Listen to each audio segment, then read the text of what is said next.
E dando continuidade à leitura desse versículo, eu me empolguei tanto com o versículo 17 de 2 Coríntios 5, que acabei não lendo os outros versículos. 2 Coríntios 5, 18 em diante, diz assim: Ora, tudo provém de Deus, versículo 18, que nos reconciliou consigo mesmo por meio de Cristo e nos deu o ministério da reconciliação. A saber, que Deus estava em Cristo reconciliando consigo o mundo, não imputando aos homens as suas transgressões, e nos confiou a palavra. De sorte que somos embaixadores em nome de Cristo, como se Deus exortasse por nosso intermédio. Em nome de Cristo, pois, rogamos que vos reconcilieis com Deus. Aquele que não conheceu o pecado, ele o fez pecado por nós, para que nele fôssemos feito justiça de Deus. De agora em diante, então, irmãos, nós temos uma responsabilidade muito grande. Qual é a nossa responsabilidade? A Bíblia diz que nós somos embaixadores em nome de Cristo, representantes.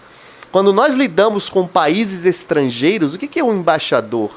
É alguém de um país que vai a outro representando aquele país. Por exemplo, se eu for o embaixador do Brasil na Romênia, o que vai acontecer?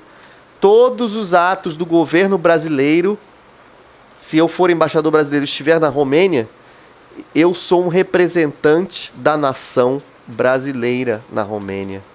É a mesma coisa conosco. Se você entregou sua vida a Jesus Cristo, você é um representante autorizado, legalmente constituído por Deus, para representar a presença de Deus diante das pessoas que não o conhecem. Olha a responsabilidade.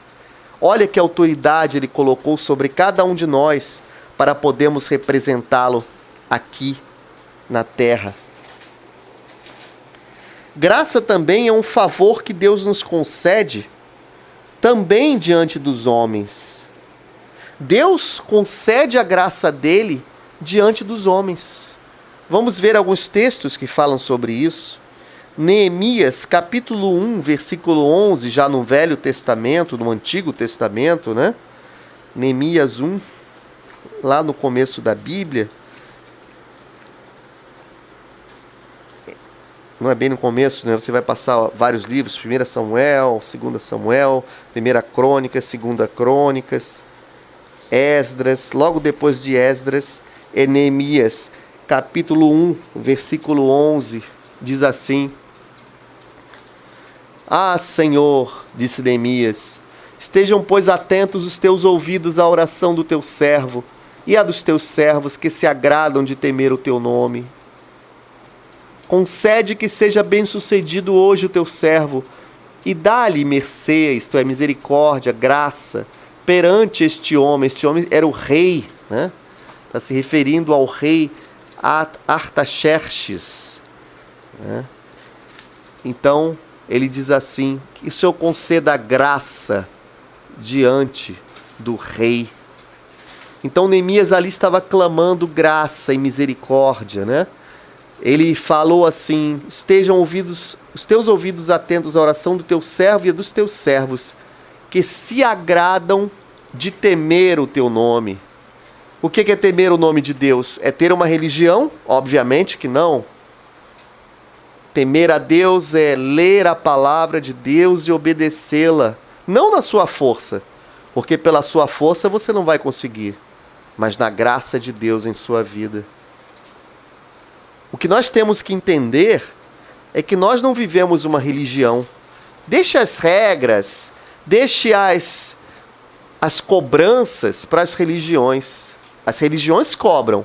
O reino de Deus, ele nos concede graça para ouvir a sua voz. E vamos abrir também em Daniel, capítulo 1, versículo 9.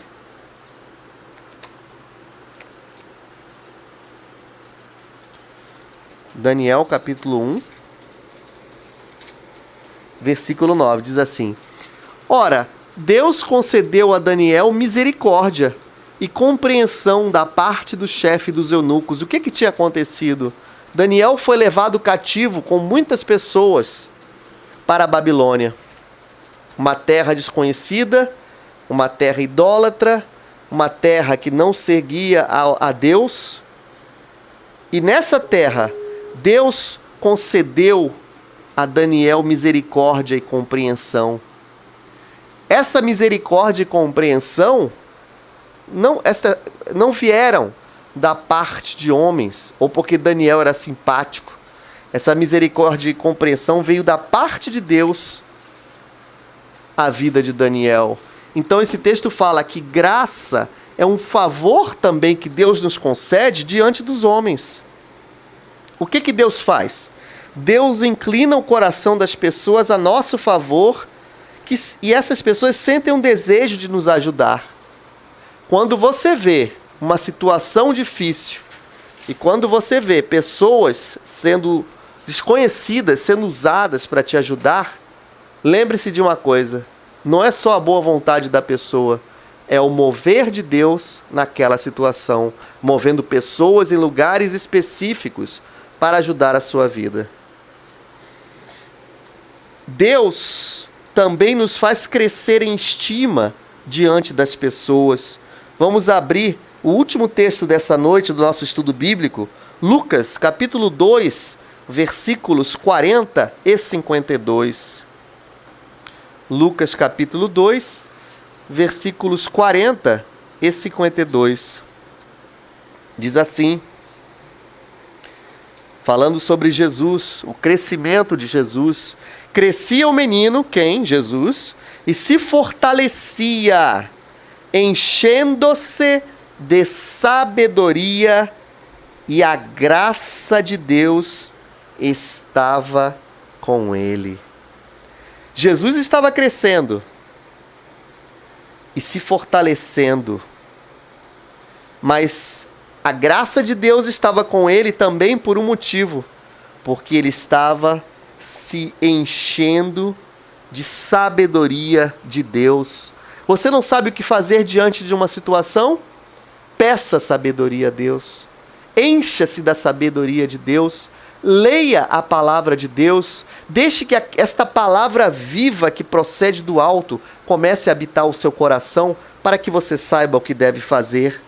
Por isso que Jesus ia se fortalecendo, ele ia se enchendo da sabedoria, e a graça de Deus dia após dia vinha sobre a vida dele. E versículo 52 de capítulo 2 de Lucas diz assim: e crescia Jesus em sabedoria, estatura e graça diante de Deus e dos homens.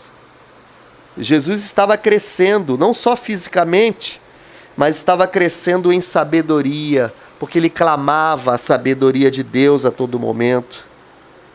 E graça diante, não só de Deus, mas dos homens. Deus dava graça a ele diante dos homens.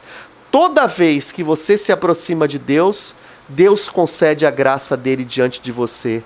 E situações que você achava que eram irreversíveis começam a mudar pela graça de Deus.